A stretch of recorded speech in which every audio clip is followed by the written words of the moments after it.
If you're considering switching to LUMIX from either Canon, Sony, or any other camera brand, or you're simply just looking to buy your first video camera, well, this video is for you and you probably should watch it first. I'm going to recommend 3 different categories on what LUMIX gear you should buy depending on your skill level, starting from beginner and going to pro. And by the end of this video, I'm also going to recommend a couple lenses that you should probably pick up first for your new LUMIX camera. There's going to be links in the description for every camera I talk about, alongside my initial review of each camera. So if you want to take a deeper dive and look, you can look at that as well. And lastly, before we dive in, there's also going to be timestamps down below, so you could just jump to whatever part is for you. So without further ado, let's dive in. Let's start off with the beginner category. The 2 cameras I'm going to be recommending here is going to be the LUMIX S9 and the S5ii. The S9 you can pick up brand new around $1,400, but currently as I'm filming this video, you can pick that up on the discounted market or used market around $1,000. Then you have the S5ii, which is brand new at $2,000 for the real retail price, but currently as I'm recording this video, you could probably be picking that up for about $1,500 used or on the discounted market, which are pretty affordable considering the landscape of the entire camera system.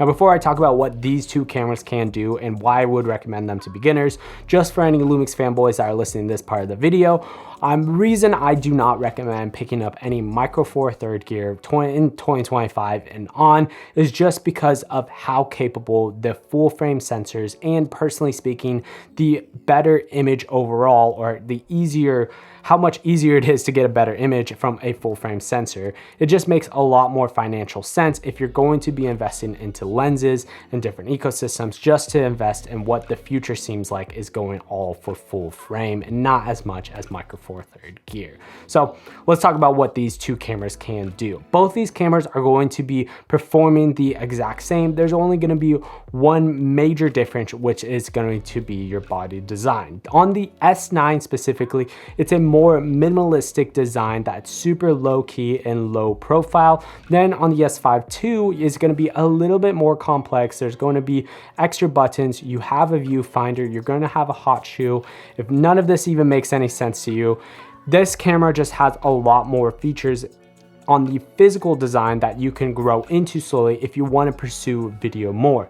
Meanwhile, the S9 I would say is more for travel. You could do some content creation on this camera. This camera isn't designed to be your video workhorse type of camera, but it's more designed for that content creator or this person who just wants to enjoy a camera for fun and not actually take video or photography seriously in a career, even though it does have the same video specs and photo specs that the S5ii does. The body design is just a lot simpler.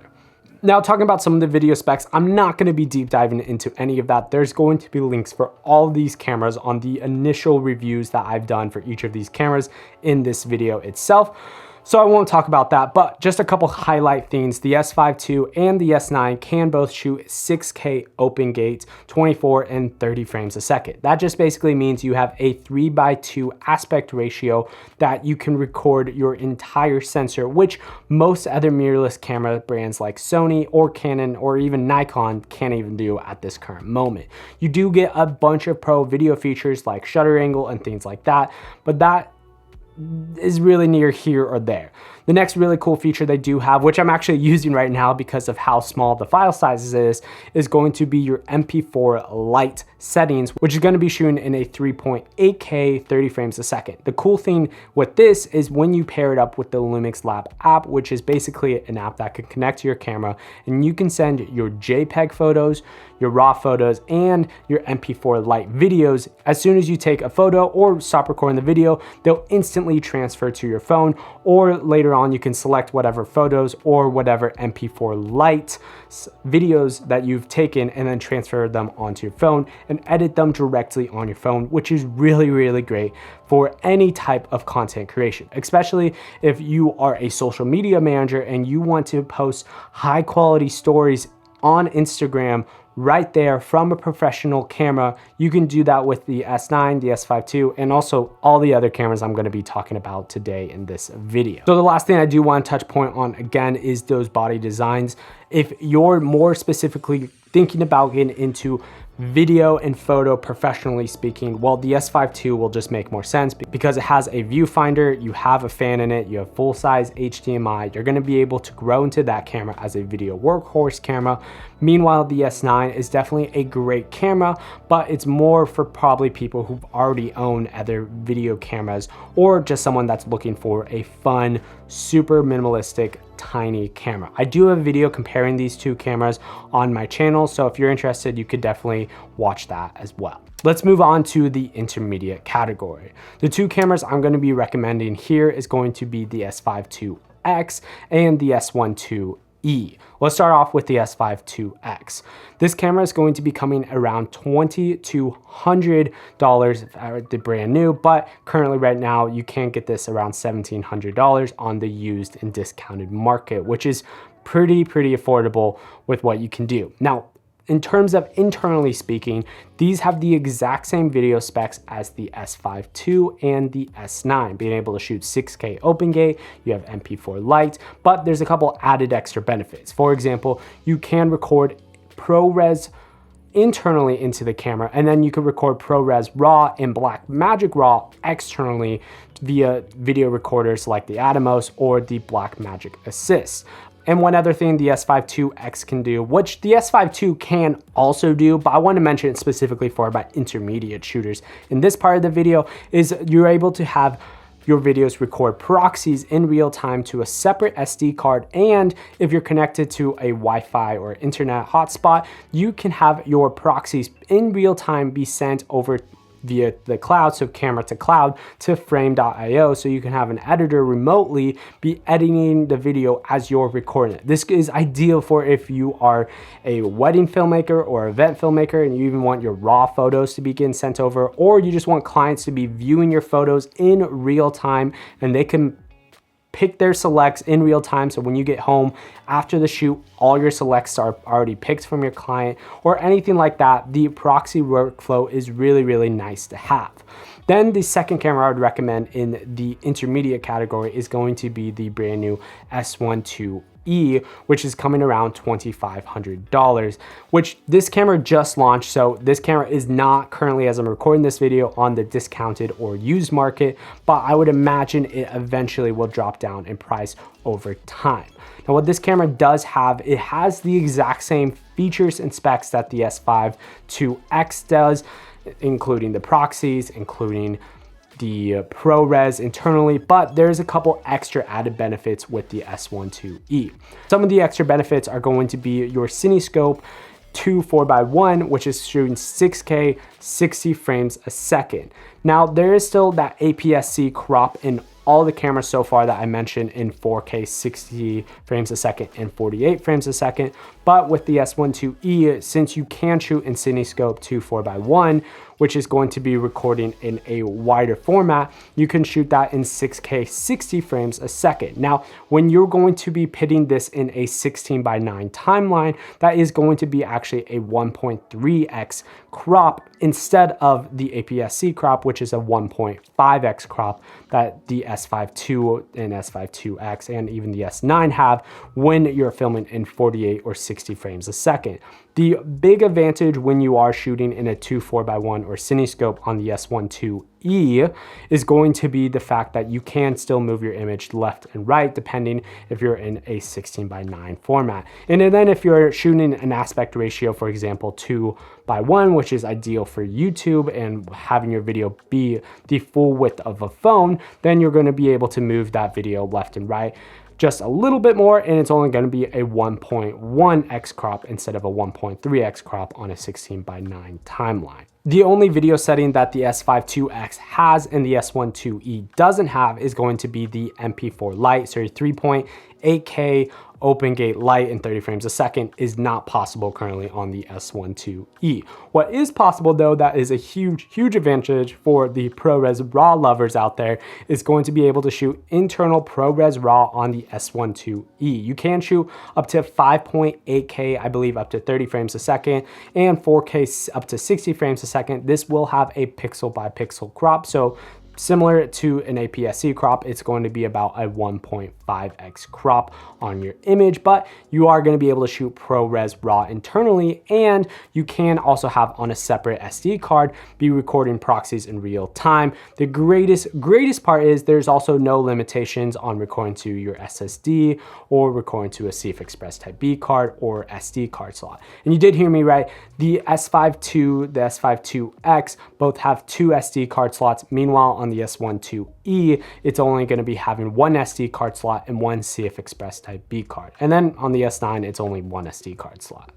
And the last thing on the S1iiE is the new body design, which has that tilt-free angle to flip it up, flip it out. You also have your front record button, your front and rear tally lights, and just overall a better camera design with even a closed shutter and different things like that on the S1iiE camera body. Sorry for the quick interruption. If you've been enjoying this video about switching to LUMIX and you want to see more LUMIX related content, well, you should definitely consider subscribing. Or if you want to talk to LUMIX or other LUMIX shooters and just have a better connection to the entire community as a whole, you should join my Discord, which is the official LUMIX Discord, and there's going to be a link in the description. Anyways, I'll get back to the video.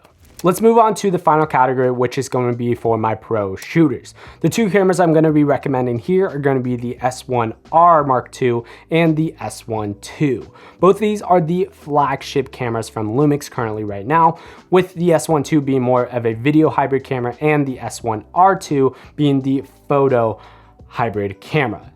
But before we dive into the differences between these 2 cameras, let's talk about some of the similarities of them both. So the first thing I do want to mention is that body design, which is the exact same body design as the S1iiE with the front record button, front and rear tally lights, the tilt-free screen, and just overall, this is one of my favorite body designs that LUMIX has ever came out with. One other similarity that all the S1 cameras do have is going to be ProRes RAW internally with the exact same shooting settings in 5.8K pixel by pixel. You gotta get up to 30 frames a second, or 4K 60 frames a second in ProRes RAW, again a pixel by pixel crop. A couple other things that the S1iiE also shares with these cameras as well is the fact that you can get 32-bit flow via the XLR2 hot shoe adapter, which is really impressive for content creators, for filmmakers, or just anyone that wants 32-bit flow internally onto your MOV files on the camera. Another paid upgrade that you can get on these 3 cameras, the S1iiE, S1 II, and the S1R2, which,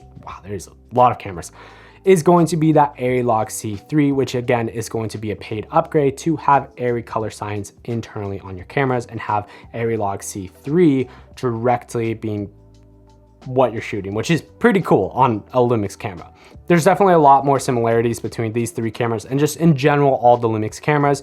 These 3 S1 cameras still don't have MP4 Lite as I'm recording this video, but you still do get proxies, camera to cloud via frame.io, real-time LUT, the LUMIX Lab app, and everything else that the S5 II, S5iiX, and the S9 cameras all have. So let's talk about those differences between the 2 flagship models from LUMIX right now. Starting off with the S1 II, which is my personal favorite camera.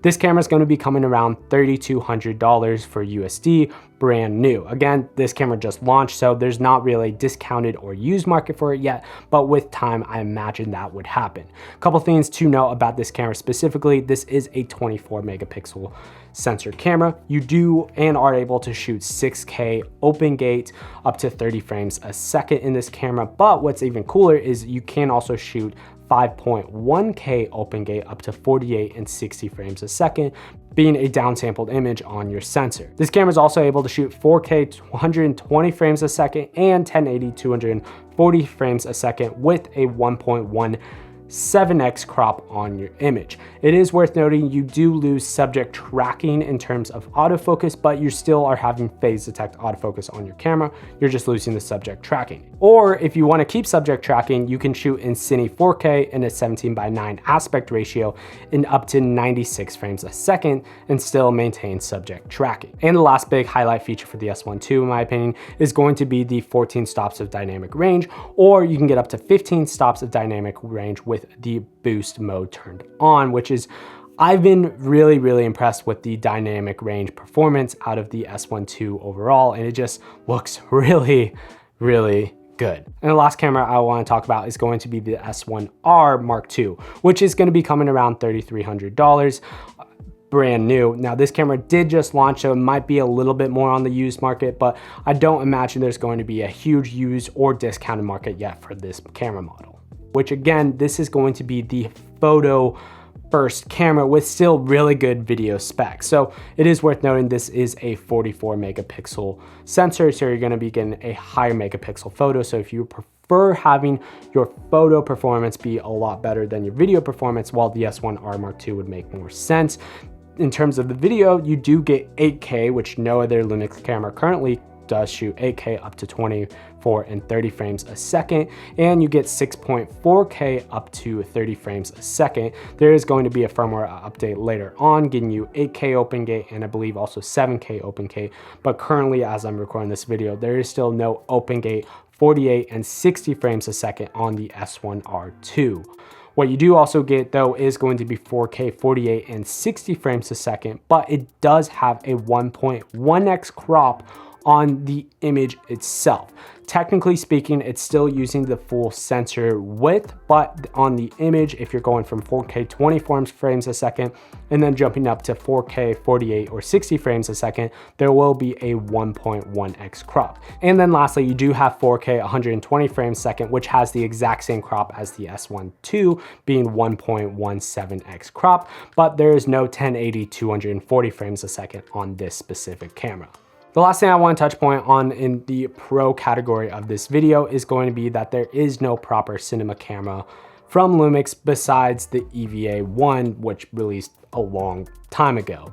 But it is worth noting there was the S1, which was the hybrid camera, and then there was the S1 there was the S1R, which was for resolution and focusing on photos. Now we have the S1R Mark II, so it's only a matter of time that we get a successor for the S1H, and that's all I could probably say right there. But currently, as I'm recording this video, there is no proper cinema camera from LUMIX that has been released in the last few years. Now, last thing I want to talk about in this video is going to be lenses. There's going to be a few lenses that I'm going to recommend here as your first pickups, depending on what different camera you might buy from LUMIX. Now, specifically, I do want to worth mentioning, there is something called the L-Mount Alliance, which L standing for Leica is just basically a certification program. I'm pretty sure that is basically certifying the lenses to be a certain quality of a standard from Leica. So LUMIX, you have Sigma, you have Blackmagic, you have companies like Samyang, you have DJI, and different companies like that are all part of the L-Mount Alliance. So now the lenses I'm going to be recommending in this video are going to be primarily from LUMIX and then also Sigma, but because Sigma is part of the L-Mount Alliance, those lenses are considered first-party lenses to all the LUMIX cameras that I'm talking about in this video. But one thing that is worth mentioning, on the new higher end S1 models like the S1iiE, the S1 and the S1R2, all three of these models introduced a new electronic stabilization called cropless mode, which is basically for wider angle lenses to move any wobble effects and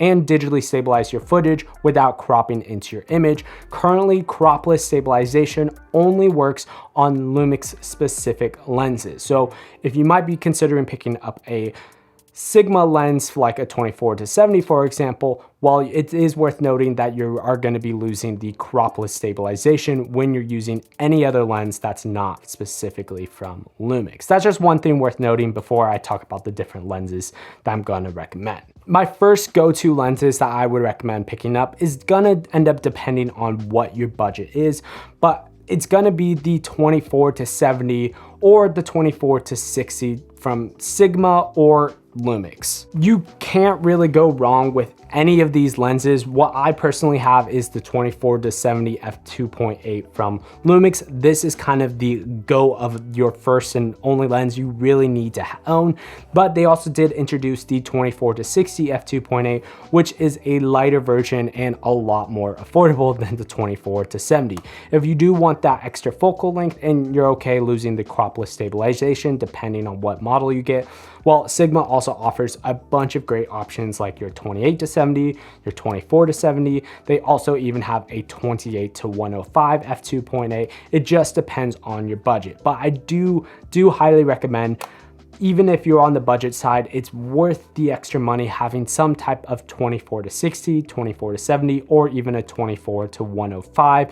Just f2.8, it's constant, and you really aren't gonna need any other lenses unless it's more of a want, but in personally speaking, as a need, you can basically get away with doing most of everything you need with a lens like this or a lens like this. Primarily, actually, surprisingly speaking, I've been using the 24-60 because of how small and lightweight it is in comparison to the 24-70. The second lens I would recommend picking up is going to be the Sigma 16-28 f2.8.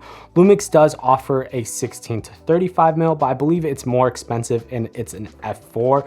I would love to have a 16-35, but the 16-28 kind of fills that gap right now just because it has a really wide focal length, which is super good if you're gonna need any super wide focal lengths, and this is probably ideal for real estate shooters. Then after this lens, you really don't need any other lenses specifically if you're just switching from one camera ecosystem or you're just looking to buy your first few cameras. The 24-70 and a 16-28 is going to be getting mostly everything you need. There's going to be definitely a couple more honorable mentions that I do want to mention in this video. For example, the 70-200 from LUMIX or even the 70-200 from Sigma f2.8 lenses are amazing lenses that are going to be super helpful for people that need that telephoto range. And then also having the 35-150 from Samyang, which is an f2-2.8, which also is a really good lens if you need a catch-all lens that can go super wide ish and then going all the way to 150mm focal length. One cool thing that I didn't even mention about that all of these LUMIX cameras do have for specifically for photo and then also 4K video is something called hybrid zoom, which is going to be adding a digital zoom on your zoom lenses as is, and it's going to be pushing that focal length a lot further. And again, there's going to be links to all the cameras I mentioned in this video and my initial reviews for every single camera that I talked about. So if you want to take a deeper dive, just look in the link in the description and see what you're needing. If you have any specific questions about any of the different cameras I mentioned, just leave and drop a comment down below. And if you want to see the best film emulated LUTs for LUMIX, well, you can check out that video right there. YouTube recommends you might like this video right here. Until next one, peace.